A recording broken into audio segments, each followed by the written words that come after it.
بسم اللہ الرحمن الرحیم۔ السلام علیکم ورحمۃ اللہ وبرکاتہ۔ اللہ تعالیٰ سے امید ہے آپ سب خیریت سے ہوں گے۔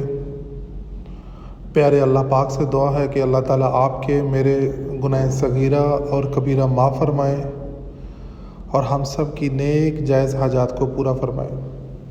آج آپ کی خدمت میں ایک بہت ہی حیرت انگیز واقعہ پیش کروں گا اور سبق آموز بھی ہوگا۔ فرعون کی خادمہ کا ایک ایسا واقعہ جو ہم سب کے لیے سبق آموز اور حیرت انگیز واقعہ تھا، وہ آپ سے بیان کریں گے۔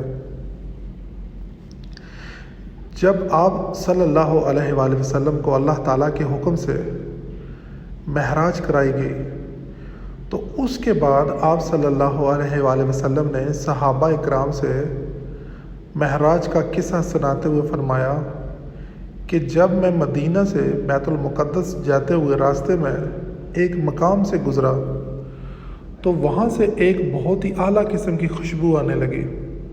وہ خوشبو اتنی اعلیٰ تھی کہ ایسی خوشبو میں نے پہلے کبھی نہیں سونگھی تھی۔ میں نے جبرائیل علیہ السلام سے پوچھا کہ یہ خوشبو کہاں سے آ رہی ہے؟ تو جبرائیل علیہ السلام نے فرمایا کہ فرعون کی بیٹی کی خادمہ کی قبر سے آ رہی ہے۔ پھر جبرائیل نے اس خادمہ کا قصہ سناتے ہوئے فرمایا کہ اس خادمہ کا نام نشاطہ تھا اور وہ فرعون کی بیٹی کی خادمہ تھی اور وہ خفیہ طور پر اسلام لا چکی تھی۔ وہ فرعون کی بیٹی کی بالوں میں کنگھی کیا کرتی تھی۔ ایک دن حسب عادت وہ کنگھی کر رہی تھی کہ اس کے ہاتھ سے کنگھی چھوٹ کر نیچے گر گئی اور وہ کنگھی اٹھانے کے لیے نیچے جھکی تو غیر ارادی طور پر اس کے منہ لفظ بسم اللہ نکل گیا۔ جب فرعون کی بیٹی نے یہ لفظ سنا تو اس نے کہا، یہ تو نے کیا کہا؟ تیرا رب تو میرا باپ فرعون ہے اور تو نے یہ کس کا نام لے لیا؟ اس پر نشاطہ نے کہا کہ میرا رب فرعون نہیں بلکہ میرا رب وہ ہے جس نے مجھے، تجھے، حتیٰ کہ فرعون کو بھی اس نے پیدا کیا، اور وہی سب کچھ سب کو روزی دیتا ہے۔ یہ سن کر شہزادی غصے میں آ گئی اور اس نے کہا، اچھا تو میرے باپ کو چھوڑ کر کسی اور کو اپنا خدا مانتی ہے۔ یہ کہہ کر شہزادی وہاں سے اٹھی اور اپنے باپ کو جا کر سب کچھ بتایا۔ یہ سن کر فرعون بہت ہی سخت غضبناک ہوا اور اسی وقت اس خادمہ کو اپنے بھرے ہوئے دربار میں بلوایا۔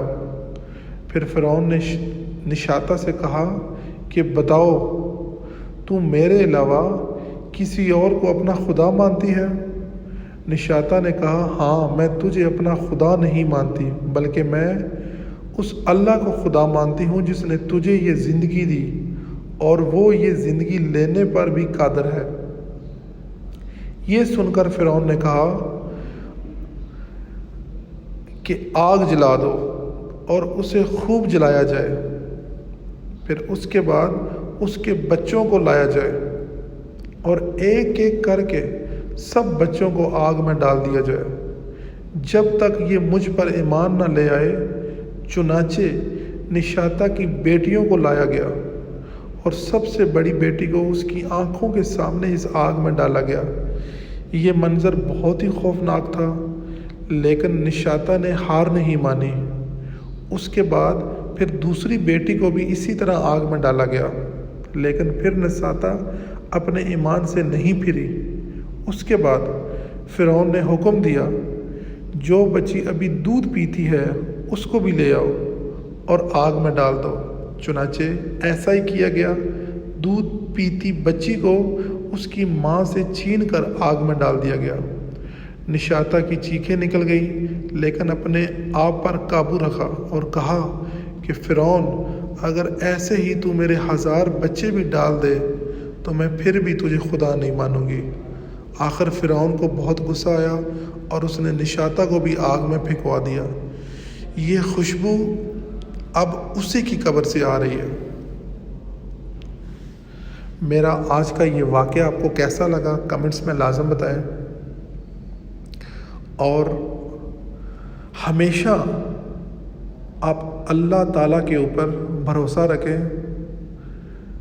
اللہ تعالیٰ آپ کو کبھی بھی مایوسی کسی کے سامنے نہیں دکھانے دیں گے، یہ میرا ایمان ہے۔